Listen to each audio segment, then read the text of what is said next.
मुंबईतील प्रसिद्ध विकासक सुशील रहेजान विरोधात गोवंडी पोलीस ठाण्यात गंभीर गुन्ह्याची नोंद करण्यात आली। कार्यालयीन मीटिंग दरम्यान कागदपत्र व्यवस्थित जुळवून न दिल्याच्या रागातून सुशील रहेजा यांनी मराठी तरुणाला जातीवाचक शिवीगाळ केल्याचा आरोप या तक्रारीमध्ये करण्यात आलाय। तसंच तुम घाटी लोक सुधरोगे नाही असं देखील सुशील रहेजा यांनी म्हटलंय। तक्रारदार राहत्या चेंबूर येथील रहेजा होमच्या कार्यालयात शिपाई म्हणून काम करत होता।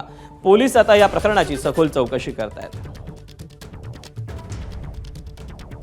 आता स्वतःला मराठीचे कैवारी समजणारे अमित साटम, आशिष शेलार आणि फडणवीस यांच्या आशीर्वादामुळे हा रहेजा नावाचा बिल्डर आता तुरुंगात जातो की बाहेर राहतो हेच आता आम्ही बघतोय।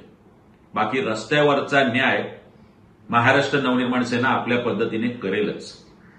मीरा भाईंदरला मेहता नावाचा महापौर बसणे आणि मुंबईत त्याच दिवशी एका मराठी तरुणाला रहेजा नावाच्या बिल्डरकडून मारहाण होणे हे सूचक नाही तर मराठी माणसासाठी धोक्याची घंटा आहे। एबीपी माझा, उघडा डोळे बघा नीट।